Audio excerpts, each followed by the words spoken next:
Alright, so we're at 5 volts. Not warm. Let's do some testing. So this cell right here is still at 3.4. Not what I expected.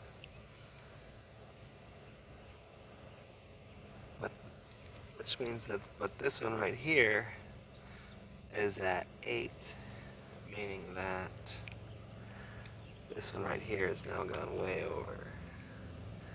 Yeah, we're at 4.6 volts on this cell right here, as well as 5 volts on the cell back there. And our current has dropped down to 4.5 amps, because we're at 13.5 volts for the 3 cells. Let's crank it up. I've just increased the amps to 5. Let's ramp it up. They say minimum safe charge is 4.8, so I would say let's do 9.9.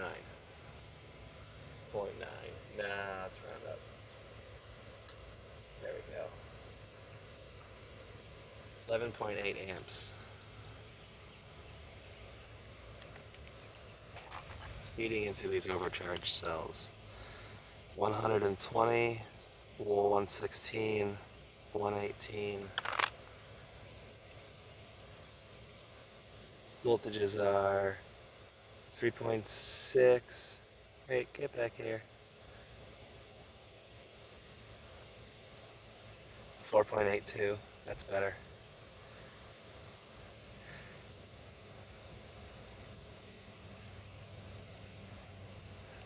.58 and 5.2.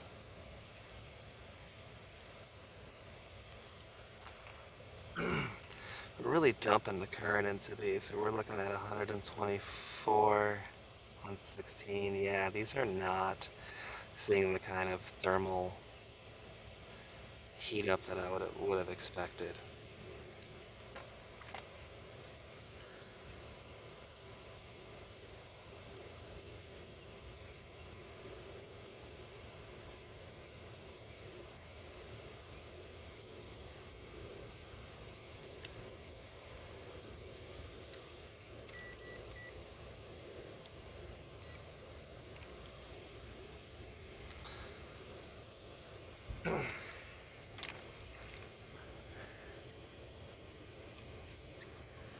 So we're reading 11.5 amps feeding into this battery here.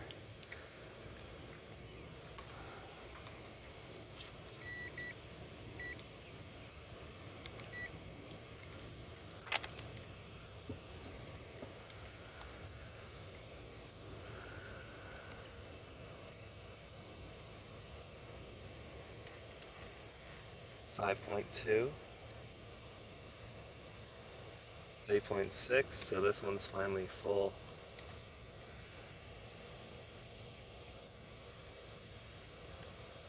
Five point oh.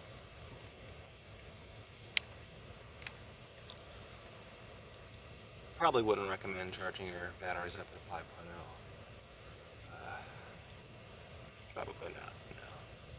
However, I thought it was interesting that the one battery absorbed all of the voltage, whereas in the other batteries in the pack all stayed relatively balanced for a fairly long period of time, and then only after an excessive amount of overcharging did they exceed that 3.6 voltage, almost as if there was like a cap, like a nice flat spot in the battery voltage.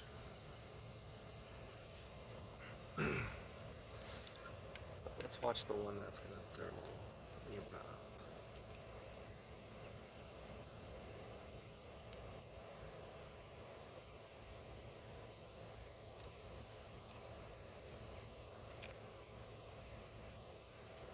Huh, 3.4, huh? Oh yeah, look. Oh, that's interesting. That is interesting. So our top cell has now just ballooned to 10 volts. We have overcharged it and it's probably dead. So and our current has fallen to 0. So right now I'm gonna go ahead.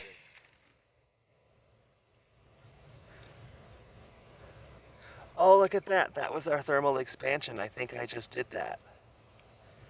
There we go. What's our temperature here? 100, 200 degrees Fahrenheit.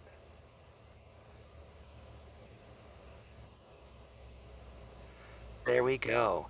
We hit 200 degrees and overcharged it as the voltage through the battery, which is still connected, is at 10 volts. It does smell like electrolyte. However, there's no fire, and we're still currently putting amps into this battery through this overcharged current.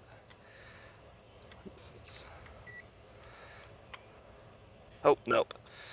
We're zeroed out because of this. So the charger is still on, but because this has, I'm guessing, infinite resistance, that it's no longer getting any current. Just 0.2 amps. Let's do some more testing here.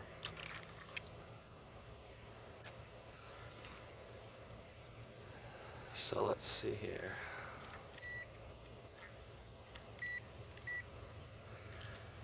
So between the two cells, we have 9.67 volts. I'm gonna go ahead and just disconnect this guy.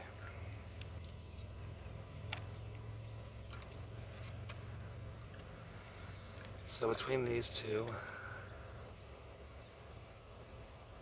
we are at 3.7 volts between those two. Interesting. So let's take a look here.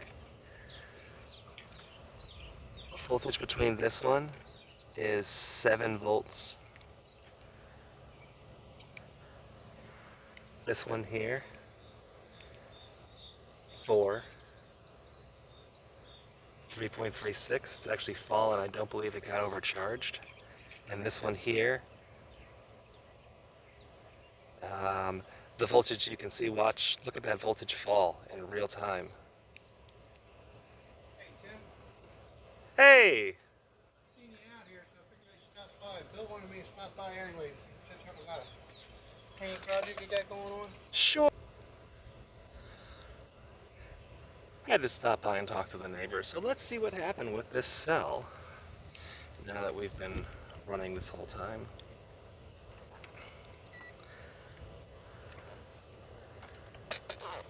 So we do get a little bit of electrolyte leaking out of the side, but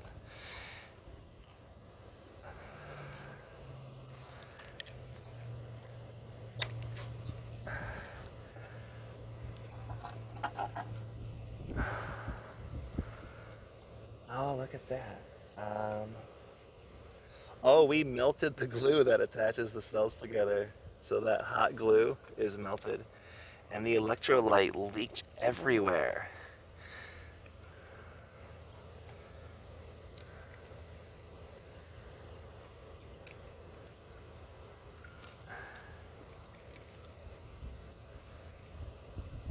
Let's see our temperatures of these cells now. 114, 141. The residual heat has heated this first cell, which was not charged, to 131 to 117. So they did get exceptionally hot.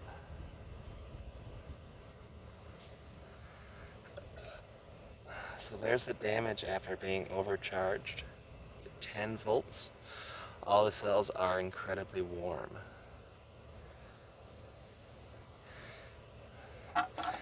But we got no thermal destruction.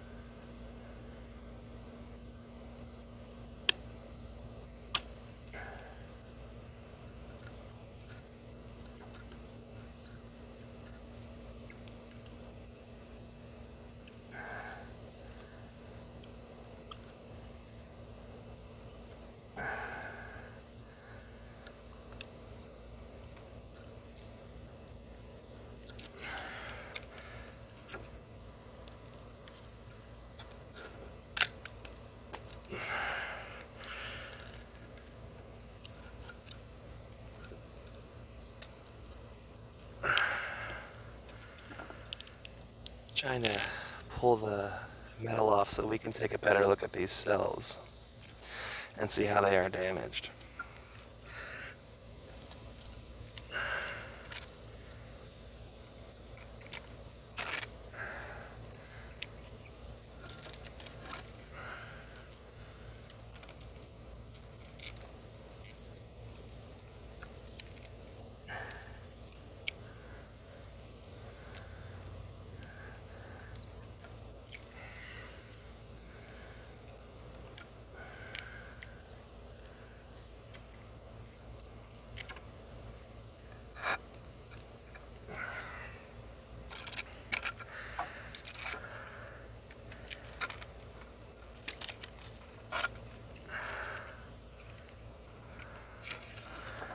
So there's the cells.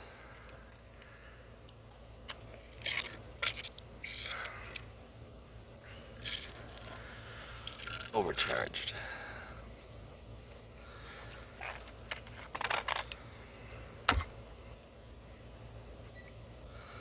Let's go ahead and do a voltage check here.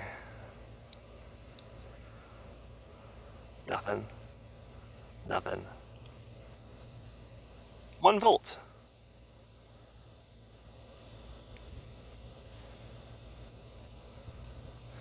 So these two cells definitely failed.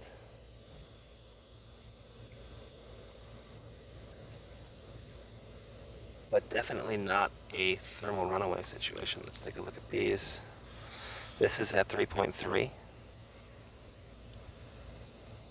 These back ones, 3.6. Oddly enough, it's automatically fell back down to the full battery voltage. Interesting. And then finally, this one right here, which was the cell that initially was massively overcharged to 20 volts, is now at 0 volts, so it is completely dead. The one that was overcharged to 5 volts is at 3.6. This one is at 3.3, and this one was never overcharged.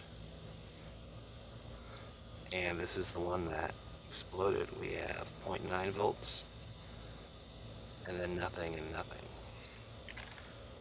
So let's go ahead and take a look at the inside of the case there. Just a little bit of liquid has escaped into it.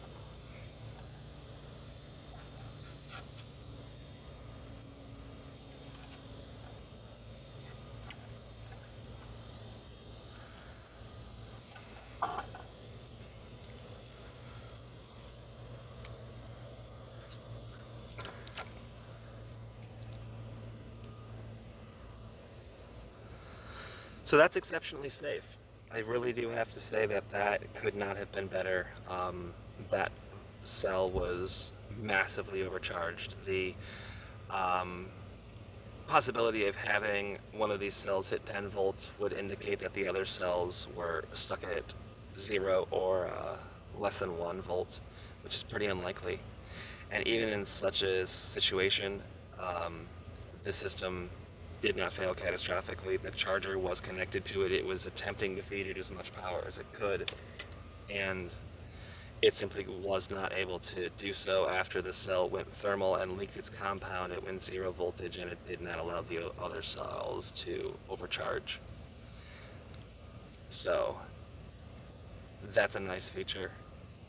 And additionally, all of these cells went way over 5 volts, and that's more likely what you're going to see in this weird situation where you're going to, because you figure if you charge this battery up fully and then you let it discharge, let's have your cutoff be the absolute bare minimum of 10 volts.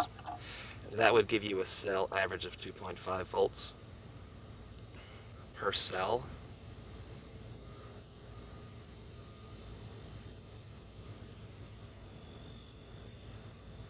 So the odds that you're going to hit 10 are just exceptionally rare. So even if you had 2.5 and 2.5 for those two cells, if they were all 2.5 volts, that would give you 7.5, and then that would allow the other cell to get up to 5 volts. That's not that's kind of a lot of nonsense. Either way, they can unbalance themselves in many different ways, but I do believe these are the safest type of battery that exists out there. These are cylindrical lithium iron phosphate cells. They do not require compression. And in this particular battery pack, there is no battery management system at all in this pack. Because of this reason, this is exceptionally safe, even when taken to the extremes. The previous test that I did for this overcharged the battery to 20 volts, and there was no thermal runaway event. This was done after excessive charging, and we had 2 of the cells hit 5 volts, and there was no issue. It's only when they hit 10 volts that this became an issue. So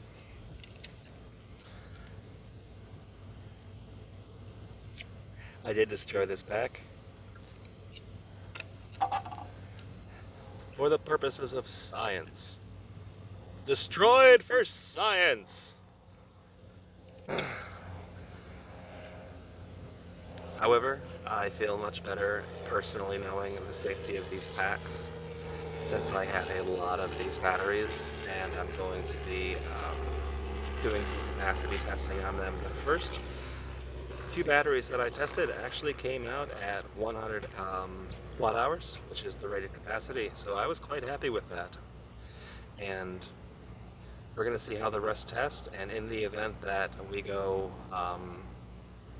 over or under with one of these cells, I'm going to be confident that we're not going to have any type of thermal runaway event occur due to these constraints, so I'm quite happy. So we're going to cut this video down to size.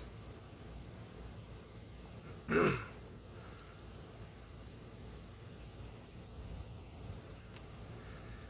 hopefully post this, and people will find it interesting.